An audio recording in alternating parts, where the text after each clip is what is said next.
Nossa aula então hoje é sobre a matéria. A matéria é tudo aquilo que tem massa e ocupa lugar no espaço. O livro, por exemplo, ele tem massa e ocupa um lugar no espaço. Por esse motivo, ele é considerado matéria. Como tantos outros objetos e materiais que nos cercam no nosso dia a dia, que têm essa massa e ocupam um lugar no espaço, também são matéria. Ao longo da história se levantou vários questionamentos do que era feito essa matéria, do que era constituída a matéria. E aí várias teorias se levantaram para explicar que a matéria é constituída, ou seja, é feita de átomos. Pequenas partículas que formam tudo que a gente pode ver, que nos cerca aí no nosso dia a dia, na natureza, é formada, é constituída de átomos. Mas, ao longo do tempo, surgiu também várias teorias para explicar essa estrutura do átomo. E aí vem o primeiro cara que veio falar, da estrutura do átomo, que é John Dalton. Então, John Dalton, as ideias principais que ele defendia na sua teoria, era que o átomo era maciço e indivisível. Essa era a principal ideia dele. Uma pequena partícula maciça e indivisível. Esse era o modelo atômico de Dalton. Logo depois, nós temos aí John Thomson. John Thomson ele refutou alguns questionamentos, algumas ideias levantadas por Dalton. Primeiro, que foi que ele discordou? Ele discordou que o átomo ele não era indivisível, e sim divisível. Por quê? Porque Thomson ele identificou a presença de cargas negativas nesse átomo, que posteriormente essas cargas tiveram o nome de elétron. Então, pelo fato de ter cargas negativas, esse átomo se tornava divisível e não indivisível, como afirmava Dalton. Logo depois da teoria de Thomson, vem Rutherford. Rutherford aqui ele já começa a ter uma ideia mais esclarecedora, pelo fato das suas pesquisas, do modelo atômico mais conhecido que a gente utiliza hoje, em pleno século XXI. Então, o que Rutherford defendia? Ele concordou realmente com algumas ideias de Thomson, e aí ele identificou a presença de partículas com carga positiva, e essas partículas elas ficavam no núcleo. E as partículas negativas que Thomson encontrou nas suas pesquisas ficavam aí na eletrosfera. Então, quem fez essa divisão já aqui do átomo de núcleo, onde ficam as partículas positivas, chamada de prótons, e a eletrosfera, onde ficam os elétrons, já foi Rutherford. E aí ele fez uma observação aqui também interessante, que a massa dos prótons ele era muito superior à dos elétrons, ou seja, a massa do elétron aqui ela era insignificante em relação ao próton que estava no núcleo. Essa aqui foi a principal ideia dele aqui. E aí Rutherford, logo posteriormente, ele recebeu um complemento aqui na sua teoria de Niels Bohr. É por isso que o modelo atômico aqui recebe também o nome de Rutherford, Rutherford Bohr. Então, o que foi que Bohr contribuiu aqui no modelo atômico de Rutherford? Ele falou que sim, os elétrons eles giravam em torno do núcleo, porém eles não giravam de forma aleatória, Eles tinham uma órbita, cada elétron ele tinha a órbita para girar em redor do núcleo. E esses elétrons, dependendo da órbita, que eles estavam na eletrosfera, comportavam uma certa quantidade de elétrons. Cada órbita tinha uma quantidade aí específica de elétrons. E esses elétrons eles poderiam saltar de um lugar para o outro de acordo com a perca ou ganho de energia. E aí essas camadas ele dividiu aí, representou por letra do alfabeto, que vai de K a Q. Então aí foi a contribuição dele aqui, uma das principais contribuições, e hoje é esse modelo aqui que a gente utiliza, A presença aí de cargas positivas, que é os prótons, que estão no núcleo juntamente com os nêutrons, e aí na eletrosfera nós temos aí os elétrons. Então entendam aí que ao longo da história veio aparecendo vários modelos até chegar à ideia que a gente tem hoje da estrutura do átomo, certo? E aí nós temos aqui, estrutura atômica.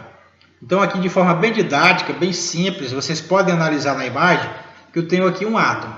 Esse átomo, ele tem aqui o núcleo, O que é que tem no núcleo do átomo? Partículas positivas, aqui está aqui representado por essas bolinhas azuis.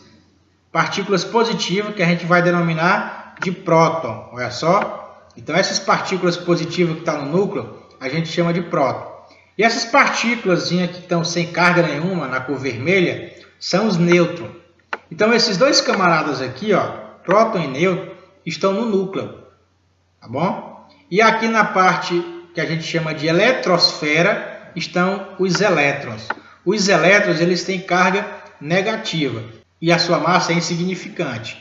Então, de fato aqui quem tem massa são os prótons e os nêutrons. Então, toda vez que a gente for pegar um átomo de um determinado elemento químico, a massa só vai ser medida de acordo com a quantidade de próton e de massa que tem aí no núcleo desse átomo. Átomos iguais vai formar elementos químicos. Elemento químico nada mais é do que átomos de mesmo número atômico que vão se unir para formar um elemento químico. Vocês podem estar observando os elementos químicos na tabela periódica, né? Ouro, prata, hidrogênio, oxigênio, carbono. Olha só a tabela periódica aí. Vocês podem estar analisando aí alguns elementos químicos que a gente pode estar encontrando na natureza ou que o homem também produziu. Então, essa aí é a tabela periódica. E aí vocês observam que, por exemplo, eu tenho aqui o elemento, né? Hidrogênio. E aí eu tenho alguns números que a gente vai identificar o que representa cada um deles, né? Por exemplo, aqui, ó. Vamos supor que eu tenho um elemento qualquer aí, um elemento X. Eu represento ele aqui, né? Se ele tiver só uma letra, com letra maiúscula. Se ele tiver duas, é uma maiúscula e a outra minúscula. Então aqui, ó, no canto superior à esquerda, essa letra A aqui, pessoal, representa a massa. Então o número que vai vir aqui, ele vai representar a massa desse elemento químico. E o número que vai vir aqui embaixo, ó, que é representado pela letra Z, é o número atômico. Então toda vez que você vir falar em número atômico, é a letra Z. Em outros livros vocês podem encontrar dessa forma aqui também, ó. O A muda de posição, vai para o canto superior à direita.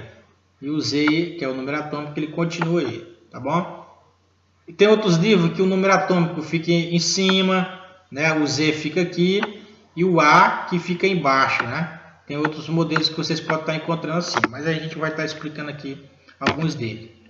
Por exemplo, vamos ver essa estrutura atômica aí. Eu tenho um átomo qualquer aí, um efeito bem didático para vocês entenderem melhor, onde vocês podem estar identificando aqui o núcleo, que é composto por cargas positivas, que são os prótons, e composto pelos nêutrons, que não tem carga. Nêutron não tem carga. E aqui na eletrosfera nós temos os elétrons, ok? Então vamos aí. Eu quero identificar aqui qual é o número atômico. O número atômico, pessoal, aqui é o número de prótons. Que prótons é o que tem a carga positiva. Então eu tenho quanto aqui? Tenho 3, né? Então meu número atômico é 3. O número de prótons. O número de prótons é o mesmo do número atômico, né? Porque a quantidade de prótons é o mesminho. Sempre esses dois números aqui vão ser iguais. O número de nêutron. Então o nêutron aqui está representado pelas bolinhas azuis. Eu tenho quanto? 4. A massa. A letra A representa a massa. Então a massa vai ser a quantidade de quê? Para você saber a massa de um átomo, você pega a quantidade de próton e soma com a quantidade de nêutron. Então eu tenho 3 prótons mais 4 nêutrons, que vai dar quanto? 7. Então a massa aqui é igual a 7. E os elétrons são os que estão aí na eletrosfera. Nesse modelo aqui, eu tenho 3. Nós temos aqui o modelo de um átomo neutro, né? O que é um átomo neutro? Normalmente, o átomo representa o número de elétrons iguais ao número de prótons. Então, toda vez que esse número de carga positiva aqui, ó, que são os prótons, for igual ao número de elétrons, a gente diz que esse átomo ele é eletricamente neutro. Portanto, não apresenta nenhuma propriedade elétrica. Então, vocês já sabem aí identificar quando o átomo não tem nenhuma propriedade elétrica. Vai acontecer quando o número de prótons for igual ao número de elétrons. Então, aqui nesse formato aqui, vocês podem observar que eu tenho 3 prótons e 3 elétrons. Então, esse átomo aqui ele não tem carga. Ele não tem nenhuma propriedade elétrica. Ó, vamos observar aqui. Ó.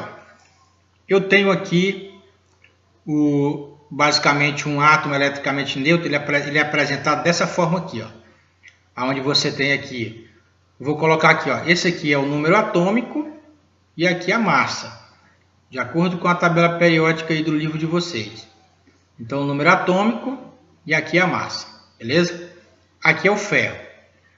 Então, vamos identificar, vamos encontrar aqui todas essas partículas aqui, né, no átomo de ferro. O número atômico é o número de prótons, que no caso aqui está representado aqui no canto superior à esquerda. Então, o número atômico é esse aqui, ó, 26. E o número de prótons? O número de prótons, pessoal, sempre vai ser igual ao número atômico, né? Esses dois aqui sempre vão ser iguais. O número de nêutron. Observe aqui que nesse formato aqui, ó, eu não consigo identificar o número de nêutron igual estava aqui, ó. Então, como é que eu vou fazer para encontrar o número de nêutron? Então, o nêutron vai ser igual a massa menos o número de prótons. Então, você vai pegar a massa aqui, ó, que é 56, e subtrair pelo número de prótons. 56 menos 26 vai ser igual a 30. Então, aqui o número de nêutron é 30. E a massa, já falei que a massa é essa, 56. E o elétron? Como se trata de um átomo eletricamente neutro, o que acontece? Os elétrons vão ser igual aos prótons. Próton aqui não é 26, então os elétrons também vão ser 26. Olha só, nesse outro exemplo aqui, o que diz aqui? Um corpo está eletrizado quando o número total de elétrons que possui for diferente do número total de elétrons. Observe aqui, pessoal, que eu tenho dois exemplos aqui. Ó. Nos dois exemplos, o número de prótons, nesse exemplo aqui eu tenho 3, né? E aqui eu também tenho 3. Mas nos dois exemplos, o número de prótons é diferente do número de elétrons. Aqui eu tenho 3 prótons e aqui eu tenho 5 elétrons. É diferente. Então, esse átomo aqui tem carga.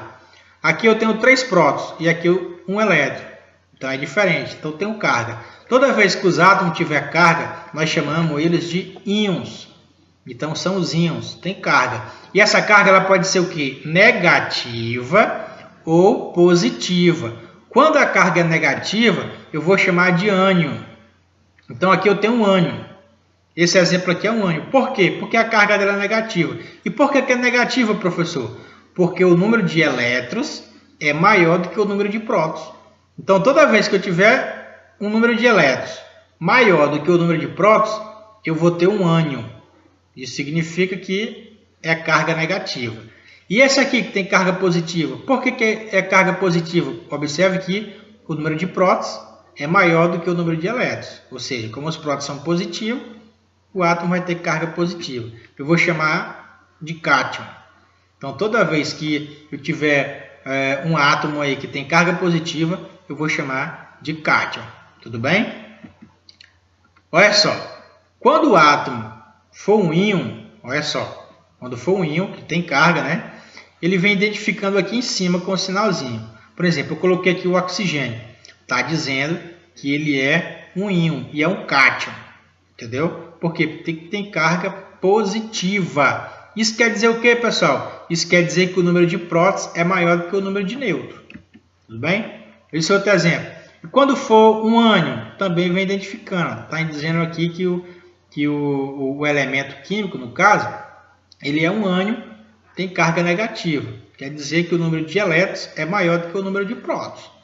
E aí, essa quantidade aqui, ela pode ser identificada. Por exemplo, se eu digo que ela tem 2 prótons a mais, olha só.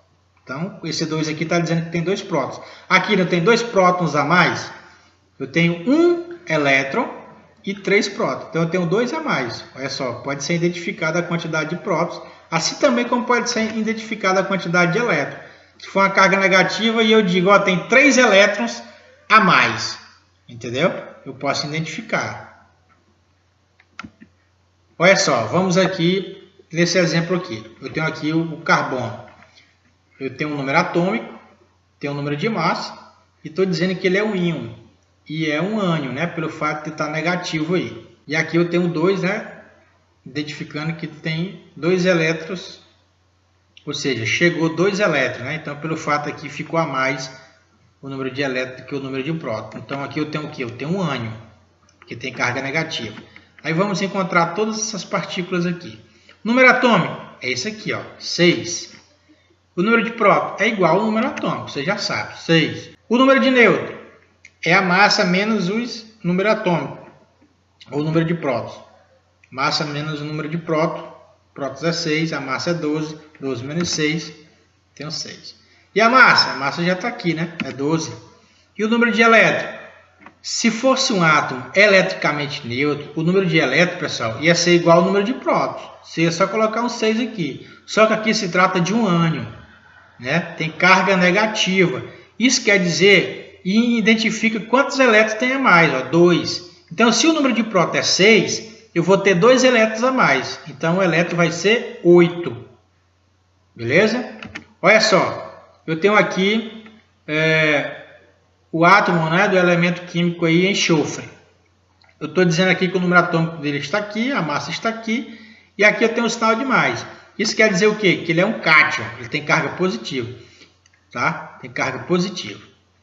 Então vamos identificar aqui todas essas partículas. O número atômico, você já sabe que é 16, o número de próton é igual ao número atômico, o número de nêutron é o número de massa menos o número de próton, 32 menos 16 vai dar 16. O número de massa já está aqui, 32. Agora chega aqui no número de elétrons. Observe que é positivo, né? É um cátion. Então, se é positivo, o número de prótons é maior do que o número de elétrons. Então, quer dizer que um elétron foi embora daqui. O elétron aqui era para ser igual aos prótons, 16.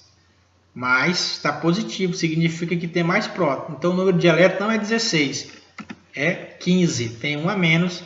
E aí, por esse fato, o átomo aqui de enxofre está positivo, é um cátion. Então, essa aí foi a nossa aula. Obrigado a todos e tchau, tchau. Até a próxima.